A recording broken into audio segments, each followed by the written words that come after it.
The Court of Appeal on Wednesday quashed an application by the legal team of the Assin North MP James Jachikwesen, which sought to appeal the High Court's ruling to trial the MP on a daily basis. Reacting to this ruling by the court, the minority in Parliament says it will be difficult to cooperate with the majority for business activities to take place in the chamber due to what they describe as the persecution of their members.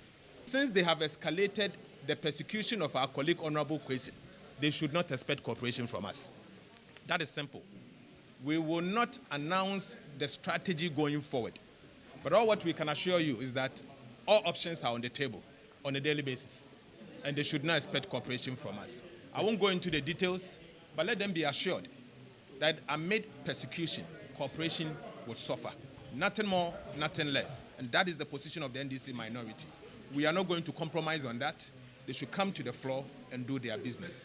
Now, the action of the Attorney General and the courts is virtually undermining the spirit of the constitutional provision that says that a member of parliament must be in parliament must not absent himself for more than 15 days.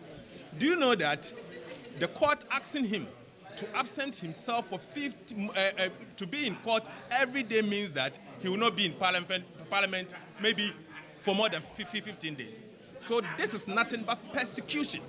On the basis of that, we are saying we are not cooperating. Ever since the minority started abandoning business activities in the chamber to solidarize with their colleagues facing trial at the court, especially as regards the Assin North MP James Jachikwesen, the House has not been able to conduct any meaningful business because it often lacked the required numbers of 92 to conduct business in the chamber, thereby forcing the presiding speaker to adjourn sittings. The House to commence and proceed with ordinary business of the day, there must be in attendance at least 1/3 of the members of Parliament apart from the person presiding. Mr. Speaker, that is the commencement quorum.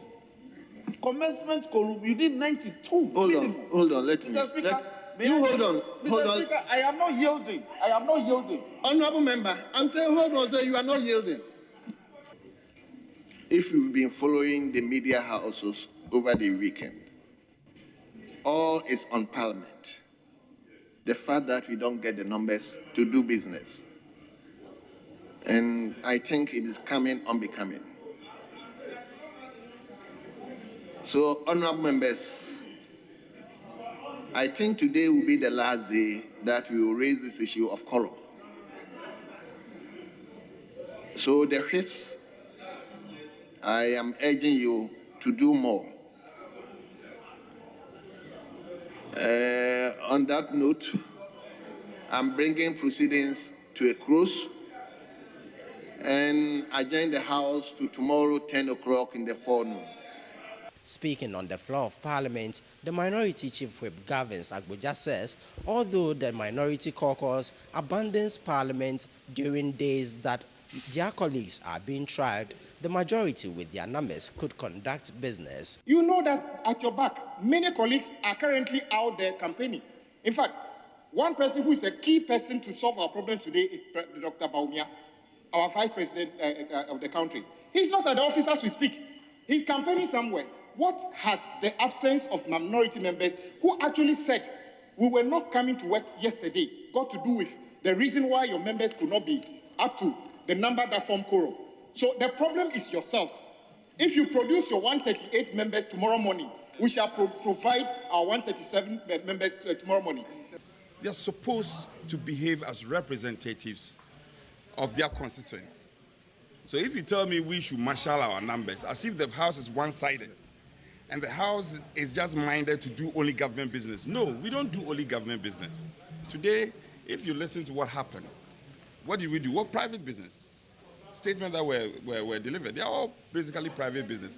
We shouldn't accept that argument. It's a flawed and weak position to say that marshal your numbers. This is a house of the Republic, Parliament of the Republic, and it is made up of two sides.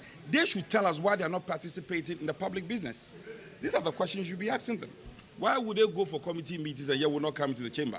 Why would they come and take tea and sign and then they just withdraw? It's a crude tactics. just to frustrate government business. But for me, we are very disappointed. We are extremely disappointed. They came in their numbers, and then when we had to prosecute the business of the House, they withdrew from the chamber. That is most unfortunate. And that is not how representatives of the people are supposed to behave. In an interaction with journalists, the Member of Parliament for Doma East, Paul Chumberima, appealed to the leadership on both sides of the House to take action in resolving the concern. I strongly believe that the leaders must sit. And we cannot continue on like this. That we will go to court, we will not come, we will raise quorum. Who are you hurting? If the country broke or country not broke, we all day inside. So I think we must take different approach to all this. I will appeal to the minority that if there is anything that they think they are doing to hurt the government, I'm sorry, it's hurting their own constituents. Because if they take decisions that will affect every member of this country, their constituents are part of this country. So I will appeal to them that I think it's about time that we look at this thing holistically. The leadership have to sit. I think Parliament leaders have to sit and look at how we can address this issue. But this part, no, will not help us. I don't think it's something that we need to continue on that side.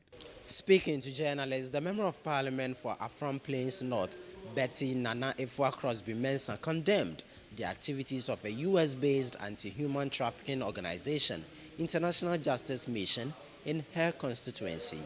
I did a number of statements concerning the rates with which anytime NGOs felt that they needed children or they needed victims to parade in their various organizations, they rushed to the Volta Lake and rescued children from my constituency. And so again, it didn't come to me as a surprise when the BBC did their thorough work, and in the end, it came to the limelight that these NGOs were more of a targeted institution who were trying so much to meet their annual target. And so it didn't really matter whether indeed these children were actual victims or they were not. And so with me, I don't think the objective of rescue, because of course, when it comes to issues of trafficking, there are serious subjects and serious matters that need to be addressed. However, I feel that their mode of operating or the way of going about their business is not one of the best, and I feel we should regulate their activities and see how best we can protect the ordinary Ghanaian child, as well as making sure that real perpetrators are brought to book.